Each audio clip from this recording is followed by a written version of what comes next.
All right, I need to get this video done. People are going to say I'm a slacker when it comes to this, but my name's Ray Stolarski. I'm a retired podiatrist, also a retired firefighter, but I still continue to work part-time on the fire department. Marital status, presently going through a divorce. I try and do the best I can with what I've got. Do you have anything else? All I have is a small little flask for the bourbon. I mean, or I could bring that entire bottle. That's a huge bottle. It's a huge bottle that's tough, isn't it? I've been working on it for a couple of months. You've been working on it all the way here? Yeah. Peter!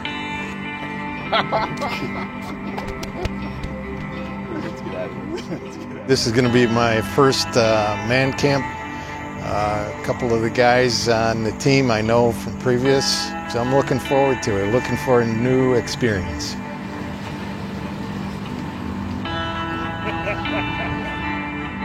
My name is Carol A. Todd II, also known as Chip Todd. 46 years old.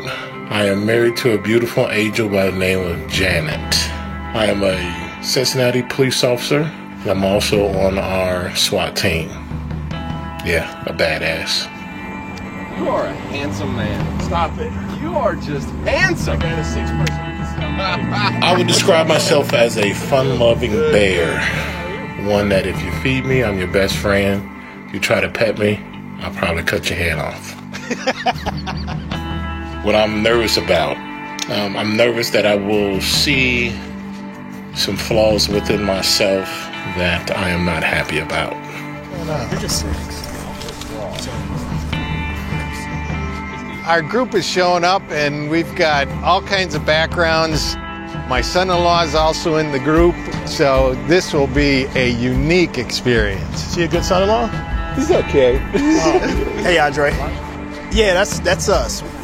Yeah, this is the last guy. Andre. This is him. This is the mysterious Andre. Hello, my name is Andres Sandrino.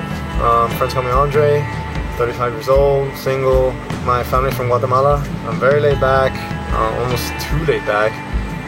You know, when they play the man camp commercials and all the guys would go there, you know, and I was never attracted to that. But when I started helping out with the coffee at Crossroads, Lou really started mentioning about man camp, and he invited me to be in his group. And I was like, cool, man. If you're gonna invite me to your group, yeah, I'll go. Sorry guys for coming late. Apologize. So guys, man, we're ready, man. I'm just excited to be with you guys and hang out with you guys, man. Get to know a couple of you guys better and maybe make some new friends, some lifelong friends. So, most definitely. Yeah. Everybody ready? Yep. Ready. Are you guys going to man camp? Yes, yeah, are you? We are you? Hey, can we join you? Go deep! Go deep!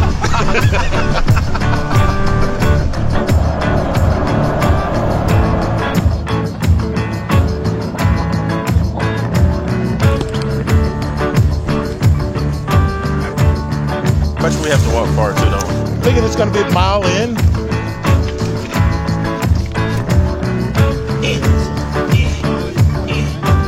That man in a little bag. Who you laughing at? I'm just kind of going into this with an open mind, and I just hope I meet some people that are just trying to be on the same path to just be a better person, hopefully a more godly person. You know, I've kind of got away from that. Let's pick up some speed. I'm already sweating. You gotta loosen it up. Stop me from swaying. Why am I swaying all over the place, Alex? You got a lot of shenanigans going on. Yeah, you're not balanced. Welcome, man, and it's so good to have you here at Man Camp. Do you manscape? Are you manscaping? Do you shave your chest? You do! You know, it's good when a man is self-confident enough to say that he shaves his chest. Very, very impressive group of manly men, an amalgamation of manly men who are going to be moist with sweat. Give me the blue bag. Yeah, it's hard, man, when you got... Try putting that strap across your shoulder. Like this. Like this? You good? This puts the FU in fun, doesn't it, huh? It does. Yeah, it does.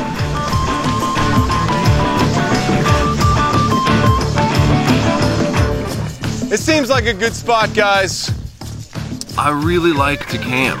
you know, you pick out your campsite, you pick out the spot you're gonna put your tent, and it's like that's your home for the next couple nights. It's just a great reminder that I don't need all the crap that I've got at home. I'm not a camper. Listening to crickets, listening to bugs, having something crawl on me, not my forte of things that I want to do. When you're at home, you live in the comforts of your home, and you have a bed that's got a pillow top mattress, and the temperature is the way you want it to be, and God and nature is a little different. This is my tent. You guys get a little private tour of my tent. First things first, important, dude wipes. Because a dude's got a wipe. You know what I mean? My little vestibule. This is, as you might find it unbelievable, a two-man tent. So I always say that if there's two people in here, they better be married. Chip, he was supposed to bring the tortillas, and after several attempts, didn't confirm he was bringing tortillas. So we get here, and he's got tortillas, and since I never heard from him, I brought 2 packs of tortillas. So guess who's packing this out? Chip.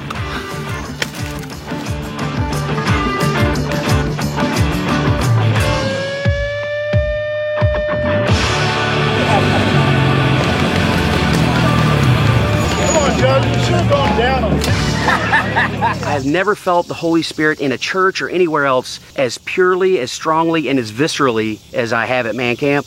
Like, that sounds super churchy and weird and soft, but it is anything but if you see it in this context. It's amazing. So I just want to help you get the most out of your time. Few things. Number one is this. You're off. You're off. You're off from your job that may not be going very well right now. You're off from problems that are happening in your house right now. You're off, you're off, you're off, you're off. Yeah. Number 2, your vices are welcome here. Your vices are welcome. We're not encouraging anyone to pick up new vices or do this, but here's what I know is, you know, if you do Marlboro Reds at home on your back deck, you do them here. If you like having a couple cocktails, you have your couple cocktails here. We aren't judging you. We aren't overlooking you. If we see you getting out of control because you can't handle your liquor, then other men are going to say, hey, dude, man, this like isn't junior high. All right, that's enough. Let's bring up the mastermind behind our ceremonies, Judd Watkins. Yeah, how's everybody doing? Hey, so one important part about the vices is those are legal vices. Legal vices. All right, last thing I've got to say, and then everybody can just head back to their campfire. I don't care how you got here. If you're the guy that's standing out there that's like, I don't know what I'm doing. Drop that right now. Lean into this thing. If this thing sucks, if you don't get anything out of it, that's on you, not us, not anybody else. So lean into it, make the most of it. It's gonna be powerful if you let it be, okay? Hit your campfires. We'll see you at the pond in the morning. Thanks. Friendships, I think, with dudes who are usually not used to being open about how we feel or the things that we're into. Everybody here, all of us, have things that we're dealing with. And my hope is that by the end of Man Camp, that these guys are open and actually allow people into that space. When I personally do that, there is like hope, there's freedom, there's joy on the other side of that. And what my experience is, guys get around a fire at nighttime here at Man Camp.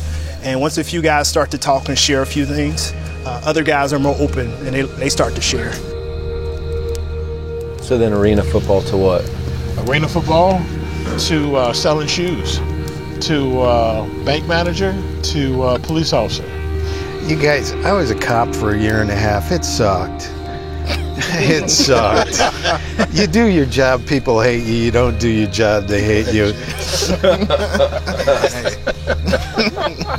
Well, how many kids do you have? 2. And just found out we're pregnant with number 3. Oh, nice. Congratulations, man.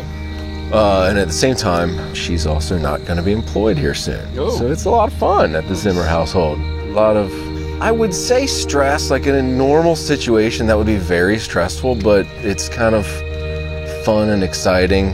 I feel like I don't have many standing on a cliff, taking a step off moments.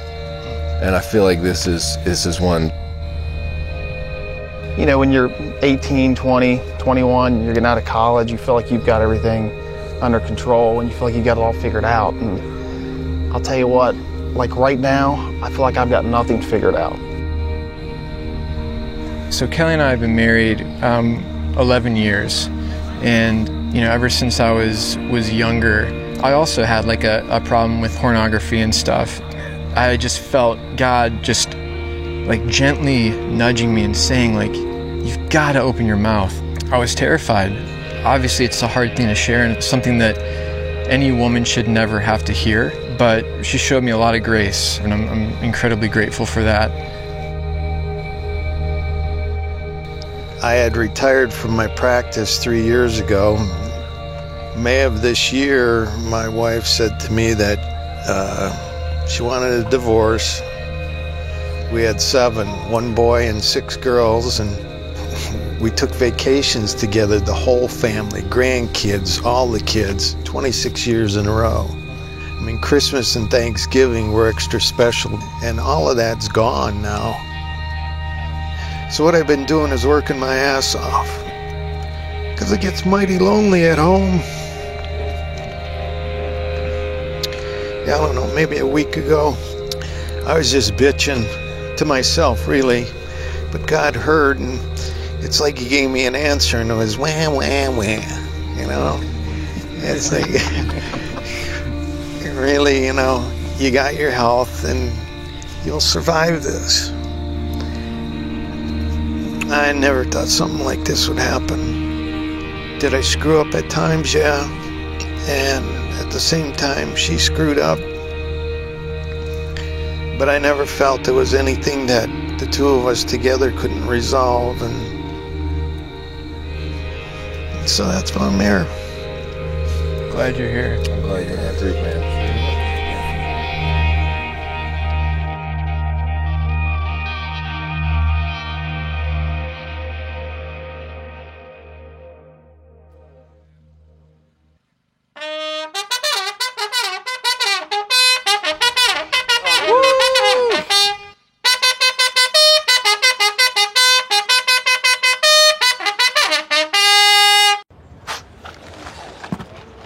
I thought it was a really powerful, special night. I was just impressed. I mean, I just thought we were going to sit down and introduce ourselves, and we just got right at it. How'd you sleep? Good. Chip's out there answering the proverbial question, does a bear shit in the woods? Yeah. No, he's answering, how do I not shit on myself? How'd it go? Come on, brother. I felt the earth shake. That's all we needed. How'd you sleep, Chip? Sleep? I slept good, guys. Turned off my 50-inch TV. Went to sleep. Yeah, I don't know. Andre is, we lost a man? Oh no, he went to take it though.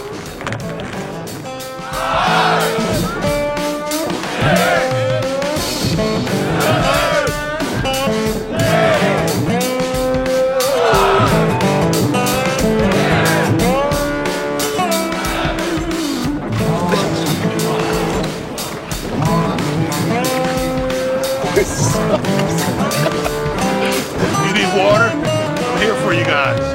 Here for all of you. Every time they say Roxanne, you're going to do a burpee, so you got to be listening. Hey, I'll let you know when he says it, okay? In case if you're not paying attention, got you right now. I told you right now. Keep going. Let's go again. Come on, get down. Come on, one more time, one more time. I told you, I love this song. This is great. One more time. Man. One more. What you think about last night? I thought it was really cool, man. I mean, I'm so used to at work, like, I only let so many people in. You know, I probably only talked to like 2 or 3 guys like about real stuff, and even then I don't even talk about the stuff they were talking about. And I think it surprised me how some of them, they put it out there. You know, it kind of helped me almost want to bring out my side, you know, like for them to know that I'm being real with them too. Okay, what do we got? We ready to rock some coals here? Everyone good on coffee this morning? I'm ready. Absolutely. So right now we're just getting to know each other, you know, to hear some things, some different stories, some small talk, so that way we can figure out, is it okay to talk to this guy? You know, is it okay to listen to this guy? The worst part is you're supposed to be the leader of the family, and you come crashing down with something that occurs and it affects the whole family, and family structure will never be the same. So seeing two people you love so much hurt so much. It's just, yeah, it's awful. But I'm just proud of him for the fact that he showed up in the first place. I know this is way out of his comfort zone, something that he honestly pushed back on at first and didn't want to come here, but I'm so glad he did. I feel like I know him better. I know him in a way that we typically don't share with each other. I'm proud of the man you are, and we're in this together, you know? Love you. For those of us who are first responders, I believe we are skeptical of dealing with people, because on the job, you know, we deal with some people who I'm not going to open up and tell you anything about me. So we sometimes take that into our home lives, to where we're not talking to our wives, we're not talking to our kids. It's real standoffish because of that's, you know, what we've done 8 hours, 10 hours of that day. And then you get here and then you find there's 3 or 4 police officers that are amongst you. And then you're like, hey, I got somebody I can relate to. So it makes it easier for me to be a little more transparent, because I know the guys that are in my group have walked my walk. And I can now let that guard down and say, this is who I am. Some of us came in here with shrapnel stuck in our chest. We limped in here. We limped in here maybe physically, or we limped in here emotionally. We limped in here spiritually. And we want to come around you right now, and I want to give you a chance to be bold. If you felt like you came in here today and you just had an arrow in your back, shrapnel in your chest, I want to ask you and invite you to make a strong move. Stand so we can stand with you. Just stand right now if you feel like you're one of those people who's on the edge. We're going to pray for these guys right now. God, I just lift up Ray. God, I just feel like he was cruising and has been blindsided. God, I want you to remind Ray that you are his foundation. All right now as warriors, you can keep praying, but as warriors, let's go ahead and sing this with new zest. Let's allow our voices to lift to heaven, and let's pray for each other and these guys. God, we want a new day, guys. We want a new day.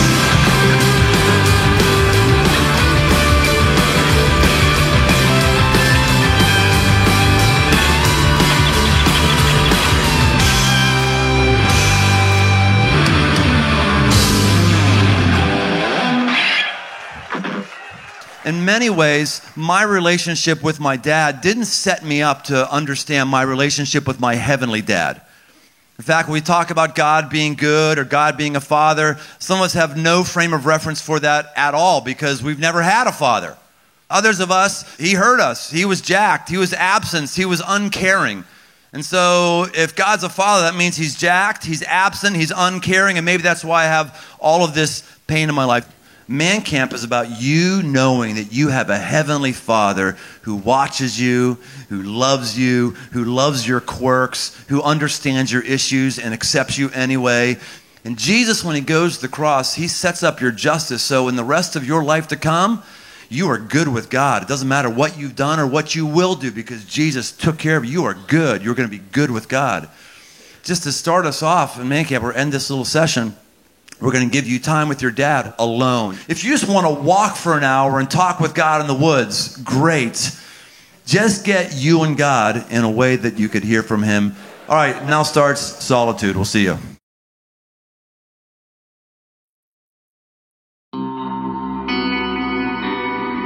So the MASH tent is the special sauce of Man Camp.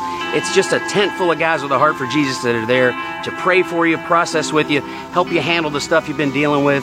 And I mean praying in like an authoritative, manly, powerful way. And it really takes the experience just to the next level. Later on, I said to her, I said, you know, you could have sucker punched me. It wouldn't have had the effect that had on me. So many people have said to me, you know, good things will come out of this. And you wonder, are you crazy? Good things are going to come out of this? It's just the fact that it hurts so damn bad. After I got done with the MASH tent, I was emotionally spent. You know, when talking with them, I just gave it everything that I was dealing with. Lou gave me a hug after I came out of the MASH tent. That lifted my spirits, which were down in the dumps at that point in time. I'm happy you're here, man. I'm happy to be part of the team with you, brother. I really am. I really am, man. Are you in the thing? All right, sweet. Are you going well so far? Yeah, well, so how was your solitude? We got that quality time that you don't ever get when you're at home. You know, it's always a distraction, some way, shape, or form. And here with that solitude time, there's no distraction, zero.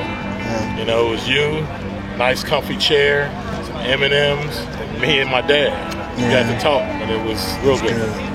I got pointed in a direction of I don't need to be afraid. You know, a lot of times people think that you see this big manly man that most people won't attempt to try and do some things with. Yeah. But I'm afraid. You know, there's a lot of fear that I harbor inside of me. Fear of not being worthy, fear of not being accepted, fear of a whole bunch of things. And told me, don't worry about that. He got it. Out of all the scriptures, Psalms 23, that floored me when I saw that. So that's the one I needed. What about it floored you? Just the simple fact to know that anything that I'm involved with is right there. And it just made me think about my son when I go and watch him play football. And like Brian said earlier, I can tell how my son walks. I can tell you how my son's breathing. If he's breathing through his nose or out through his mouth. If he's not breathing correctly, I know what my son's doing. So does he now. That's great. Oh!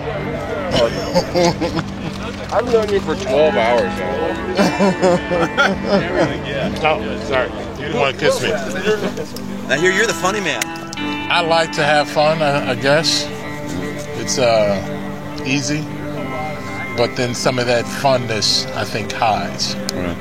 You know, it lets me hide a little bit of fear, or a little bit of the shame, a little bit of the pain. You know, I thought coming here that I would be I don't know what it is about us. We feel like we're the only one that has that issue. And to hear some of the guys last night, I'm like, dude, I think you live with me. And I know you live with me too, and you live with me because we share some of the same things. Yeah, that's right. And it's just great to be able to know that there's other men that have those same issues. What happens is men were divided. Right. We don't know one another. We don't trust one another. Right. We don't have one another in our lives. So when we have an issue, we feel like we're all on our own. I got no one. It's just me. In reality, we are on our own because that's the way we've structured our lives. Right. And when you come to here, it's like, all right, man, I can get with someone, talk with someone, and it's a lid lifter. Yeah, you're right.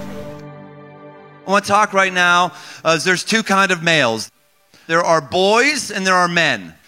There are 15-year-old men and there are 45-year-old boys. Your age has nothing to do with whether or not you are a man or a boy. What separates the boys from the men? What are the marks? And there's 5 of them. A man has a vision for his life, and a boy lives day to day. A man works, and a boy plays.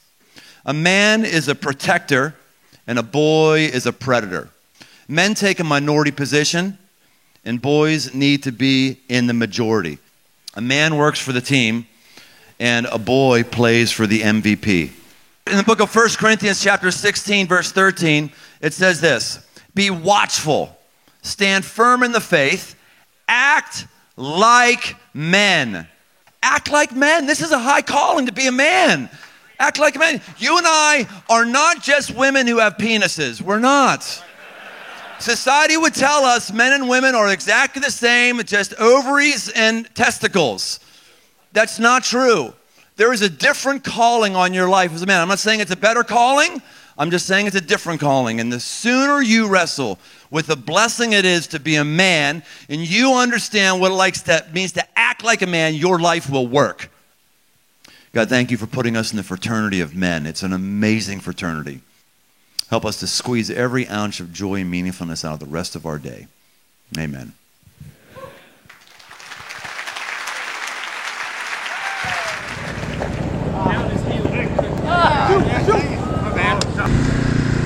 I think this trip and just being with you guys being open, it's just made me give a hard look at myself and my actions. Some of the things I think I should have accomplished by my age, it's a lot of it just because of my own actions, my own selfishness. I just came kind of like to the forefront, I need to, just take a hard look at myself, man. I really do. Alex, were you a Boy Scout? Maybe. You're just like the outdoors guy. Hey, why don't you tell him the same answer you told me? What did I tell you? I don't know. You said, it's in the white man's handbook. Everybody knows that. Yes, so guys, we're going to get it. Y'all ready to get it? Let's do this. Let's do this. Let's do it. Work, baby. Woo!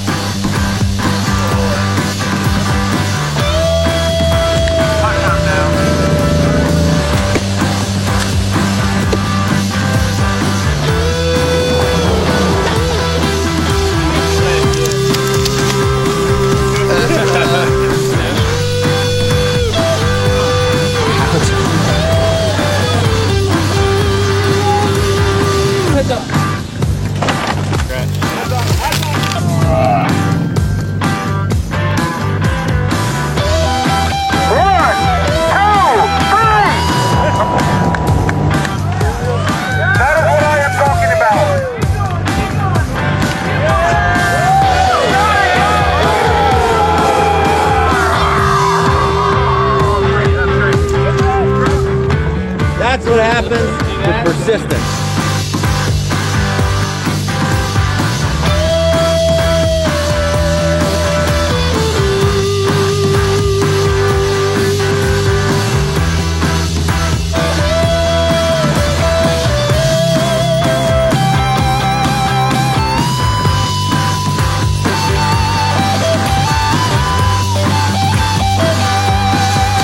Yeah, we're just gonna send it. That's all we're gonna do is send it.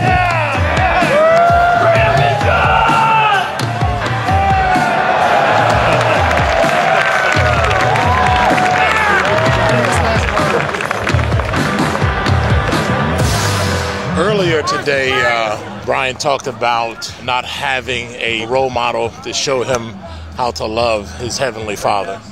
And myself, to this day, I don't know my earthly father. So I have a son. So I say to myself, how do I have a plan to pass on to this 10-year-old boy? And those 5 marks that he provided illustrated a way for me to be able to provide a blueprint or a plan for my son now. Right now I'm struggling because earlier this year my nephew passed, 46 years old. A couple weeks ago, a friend of mine passed. And I'm thinking to myself, what is going on? These are great men. Great men. And why is their tour done?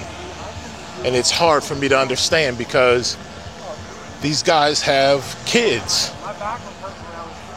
And I have a son, and I don't want my son not to be without me. So one of the things I didn't want to do was not be there for my nephew's son. And he's now a handful for his mom. I also stood up and promised that I would be there for the Fig son. So now I have to do that. And now I have to also make sure that my son is not neglected. So I have to make sure, how do I get all these 3 kids, these 3 young men to understand those 5 marks that Brian gave us? I have to do it. Brother? Love it. You wasn't supposed to make me cry. Man, you gonna fight. 87, go deep.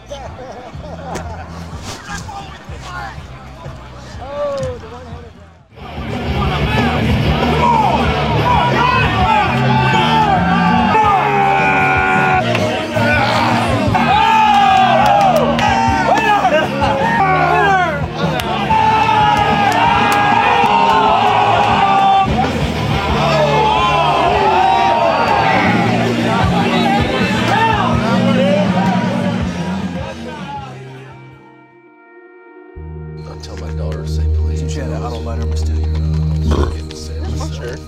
What did you brought mac and cheese or something, right? Don't want to entice you. I've got a little pasta primavera in the tent. What? It'll change your life. No. In a bag? One of those. Stop. One of those. If you want to bail on that, He's getting excited. You see him getting it, right? Yeah, I do, Lou. He says all good. Oh, from home. Andre. Yeah, this is you wore them out. They broke you down. They broke you down, huh? You guys like went and got coffee?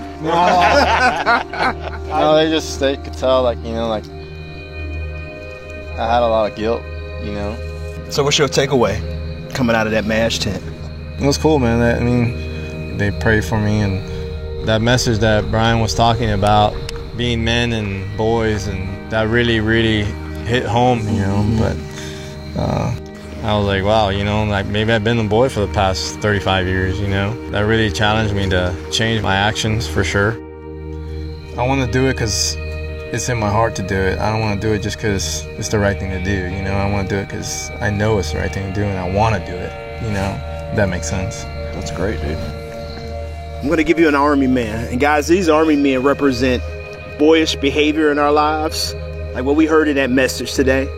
So I'm going to pass these around. And Andre, as you take that army man, you think about something that you released in that MASH tent. What boyish behavior you're going to leave behind? I ask that you throw it in that fire. Just my selfish lifestyle. I want to leave that behind, man. I really do.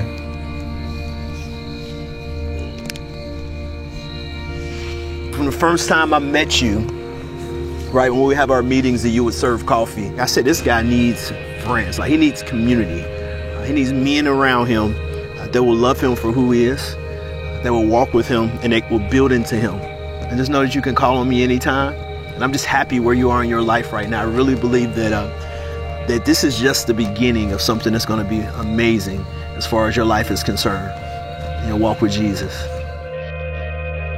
Today, when I sat in a MASH tent, I said to Chris, who was one of the guys, that, yeah, I guess it's an understanding that instead of my trying to do things, I'll let God do it. So I'll sit in the back seat and let God sit in the front seat. And he said, well, how about if you do this? How about if you get on the tandem bicycle and God rides up front and you ride in the back, but you both pedal the same?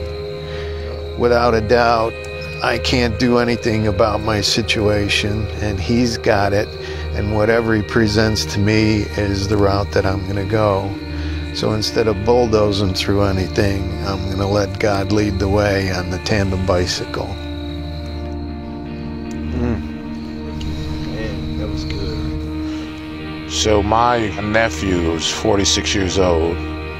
He's about 14 days younger than I am. And he died on January 9th. A great, great guy. Great father, great husband.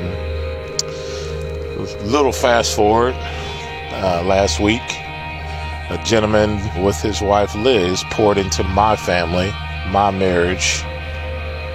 He passed. And I sat here and I said, come on. My nephew, great guy, great father, Fig, great guy, great father, and you're taking all these role models away from me. What are you doing? And these guys who I looked at as positive blueprints are now gone. Now gone. And the guys at the MASH tent just stated that it's not your weight to carry. Dad's gonna give you a plan and you're gonna be all right. You ain't gotta worry about that. So this army man goes from all the negative things that I carry. Chip, you know, I've been knowing you for a long time, brother. I mean, I admire you, brother. You're faithful in your service and how you serve, how you lead. That's you, man. That's who God made you to be. Going up to Lebanon Correctional Institute, police officer going into prisons to share Jesus with men who hate police. Like, dude, that is commendable. That is taking a minority position. And that's you all the way, man. So, spiritual growth. What's that? It's gonna be you, brother. Appreciate it. Love you, brother. Love you too.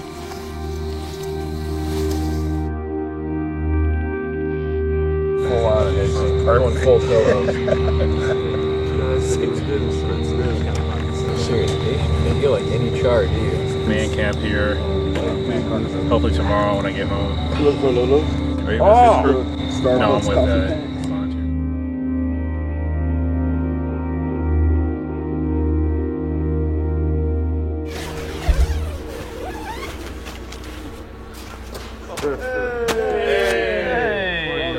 You appear to have the readiness of a warrior.